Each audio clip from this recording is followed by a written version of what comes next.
Government should actually create an enabling environment for good practices in foreign direct investment, and this includes, for example, an enabling environment. I mean, transparency. You know, you have to have predictability, procedures, administrative procedures, rules and regulations on, for example, property ownership, on taxation systems, on procurement rules. So I think that's where government's role really is to have that transparency and that predictability, so that foreign companies do feel confident in investing and coming into another country. Nigeria is the leading economy of West Africa. It accounts for 10% of the region's GDP and is on its way to becoming one of the 30 biggest economies of the world. Its lack of transport infrastructure, however, poses a major obstacle to Nigeria's optimum business development. The Danish-based Maersk Group have been investing in West Africa for over 60 years. And in 2006, a division of Maersk called APM Terminals took over the port of Apapa in Lagos, Nigeria. Subsequent infrastructural investments of more than $300 million enabled improvements on a massive scale, and these upgrades facilitated the introduction of the WAFMAX vessels. Today we visit the port of Apapa to find out more about these vessels and their social, economic and environmental impacts.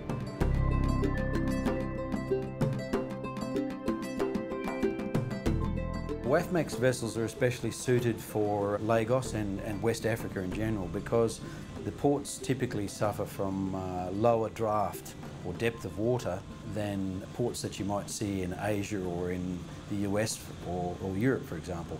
The WAFMAX vessels are constructed to draw the minimum amount of water and maximise the amount of cargo that can be carried.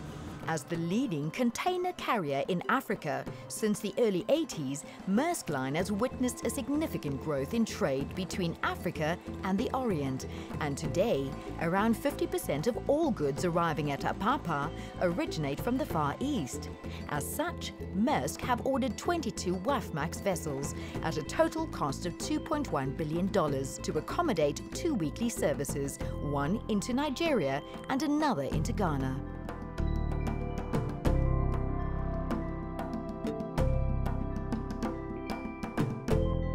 First of all, the WAFMAX vessels are much larger than any vessels that have previously called West Africa.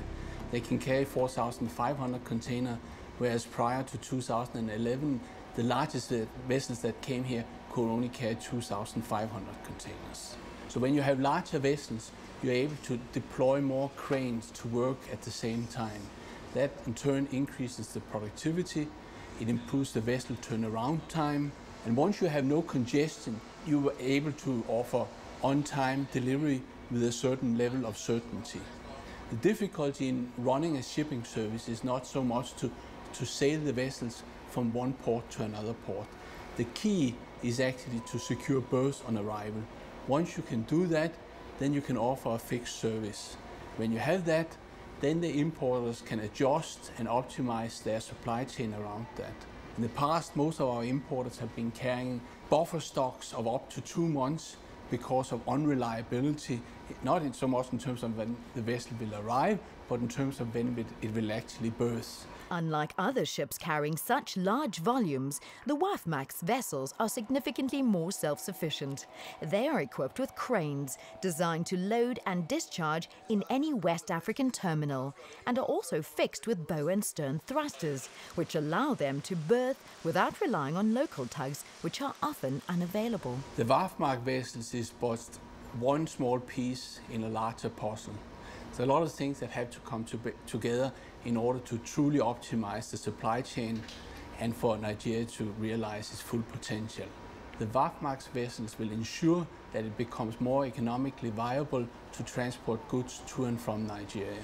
What that means in practice is that Nigerian goods are going to become more competitive overseas. What it also means is that the cost of imported goods on the shelf in the supermarket will go down.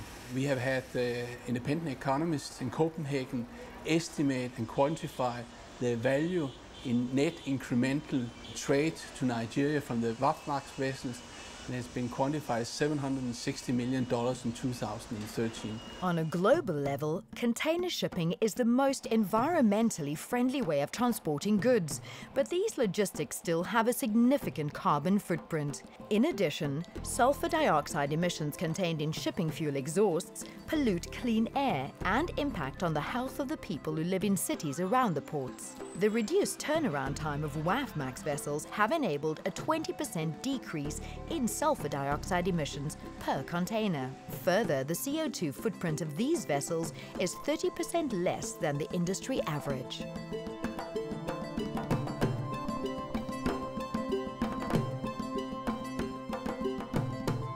Some of the obstacles which still remain are related more to the land side operations. A container terminal can only be as efficient as the ability to evacuate containers, whether that's from the marine side or from the land side.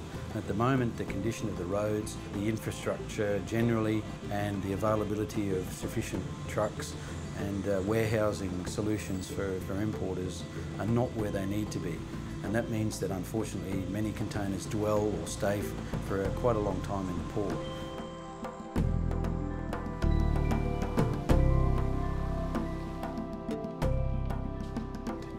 And trade on its own drives economic growth. Now, without well-developed logistics sector, it is really difficult to realize the benefits of economic growth. Africa is lagging behind in this area, and it requires a lot of skills, capabilities to be able to improve its logistical sector.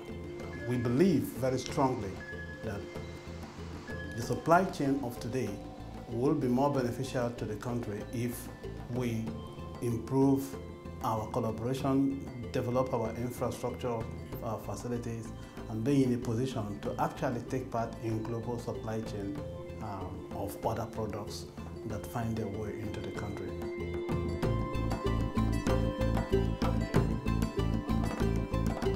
Our vision for Apapa is to create a world-class terminal. Efficient port operations and efficient terminals have a major impact on any country's economic welfare. The cost to import containers through an efficient port reduces the cost of goods in the marketplace or for the man in the street. Additionally, for exporters, it can be the difference in competitive advantage. You're faster to get your goods to market, or you can do so at a lower cost than your competitor. In a country like Nigeria, an efficient port operation can be used as a hub for other countries in West Africa as well.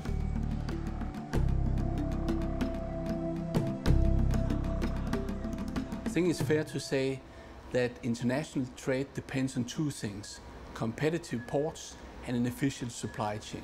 The WAFMAX and the terminals coming together, I think, will have a very important impact on the Nigerian economy.